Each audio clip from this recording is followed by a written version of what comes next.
Assalamualaikum warahmatullahi wabarakatuh. Kembali lagi dengan saya Nur Adilah dengan NIM 2523003 dari jurusan PTIK Fakultas Tarbiyah dan Ilmu Keguruan UIN CM Jamil Jambek Bukit Tinggi. Nah, sekarang saya ingin membuat video pembelajaran untuk memenuhi salah satu tugas di mata kuliah KSKI di semester 5. Ya teman-teman sekalian, di sini kita akan membahas mengenai apa itu PGP atau Pretty Good Privacy. Nah, sering tuh kan kita dengar kayak misalnya orang mengirim email agar lebih aman gitu. Nah, itulah guna dari PGP itu sendiri, yaitu platform enkripsi yang menyediakan privasi kriptografi atau autentikasi untuk komunikasi data. Nah, cakupannya itu nggak hanya sekedar hanya mengirim pesan atau menerima pesan dari email saja ya, tapi masih banyak kayak misalnya mengamankan file, direktori, atau partisi-partisi hard disk di dalam sebuah komputer. Nah, seperti yang kita ketahui bahwasanya ada dua kunci, yaitu private key dan public key, di mana private key ini tuh untuk kita sendiri atau untuk si pengirimnya gitu. Untuk apa? Agar jauh lebih aman atau dia memang rahasia gitu. Kemudian ada kunci yang kedua, yaitu public key, di mana public key ini tuh adalah semua orang tahu atau random orang tahu gitu. Nah, ini tuh biasanya kunci untuk si penerima pesan. Oke, kita akan contohkan ya teman-teman sekalian. Baik teman-teman, kita lanjutkan bagaimana cara membuatnya. Nah, di sini saya menggunakan aplikasi Cleopatra GPG 4Win 31.16. Nah, pertama kali yang kita lakukan apa? Oh ya, sebelum itu teman-teman, saya sudah mencantumkan di link deskripsi untuk mendownloadnya ya. Nah, jadi yang pertama kali itu adalah kita new file terlebih dahulu. Nah, ini optional aja teman-teman. Misalnya kita isi itu adalah misalnya Adilah gitu. Kemudian emailnya misalnya adilah@tes.com. Kalau tentang setting ini optional aja. Saya menggunakan yang bagian default. Kemudian kita create. Nah, di sini akan membuat kunci gitu. Tunggu beberapa saat. Nah, ini dia. Ini adalah kunci. Kuncinya sudah terbuat ya teman-teman. Kemudian agar kunci kita ini tidak hilang, maka kita simpan terlebih dahulu gitu. Misalnya kita simpan di bagian dokumen. Kemudian saya buat folder baru yaitu mengenai Cleopatra. Kemudian saya buat nama filenya itu misalnya adalah private key punyadila.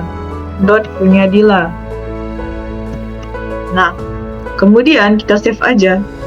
Nah, ini sudah tersimpan ya teman-teman. Maka kita sudah punya satu kunci private. Dimana tadi dokumen Cleopatra. Nah, ini kita sudah punya satu kunci private. Kemudian setelah itu kita bisa memiliki satu kunci lagi dari kunci yang itu dengan cara kita buat dia menjadi kunci public dengan cara ini ya teman-teman. Di dalam Cleopatra-nya kita klik kanan, kemudian kita ekspor.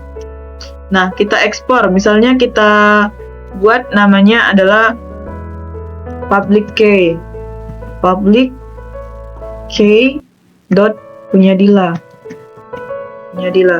Kemudian kita simpan di tempat yang sama, yaitu tadi kan dokumen, kemudian Cleopatra. Kemudian ini adalah kunci privatnya, ini kunci publiknya. Nah, kemudian kita save.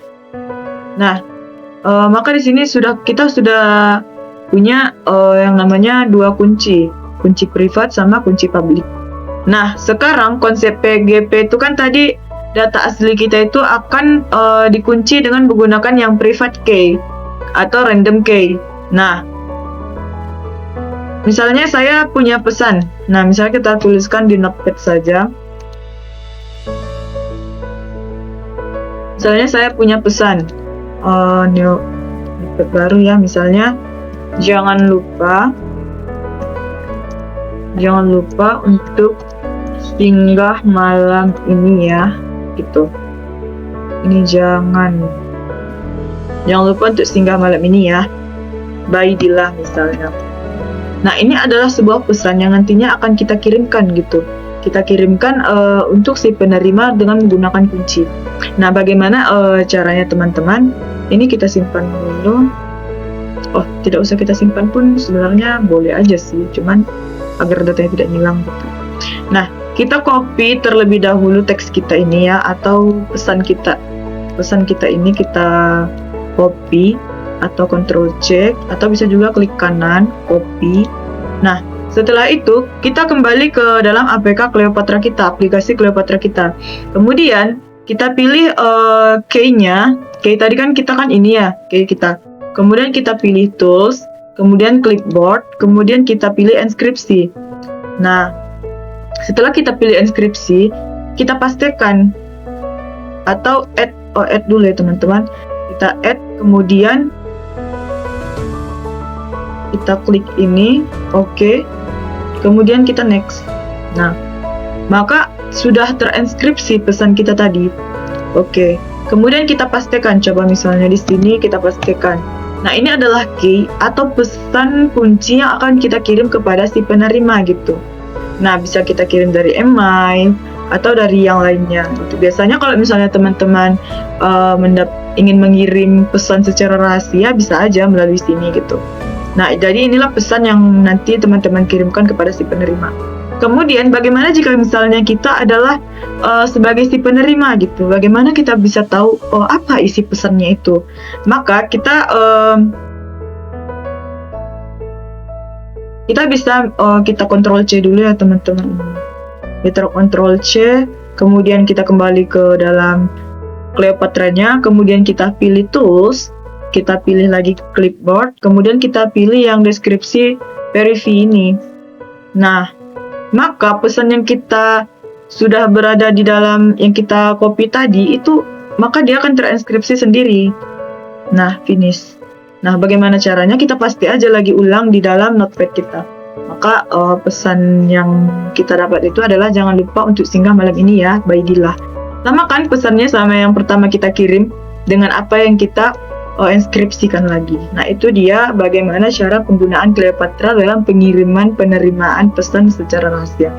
Mungkin itu aja teman-teman. See bye-bye. Mana tahu nanti ada yang ingin ditanyakan, boleh berkomentar di kolom komentar yang saya cantumkan. Bye-bye. Assalamualaikum.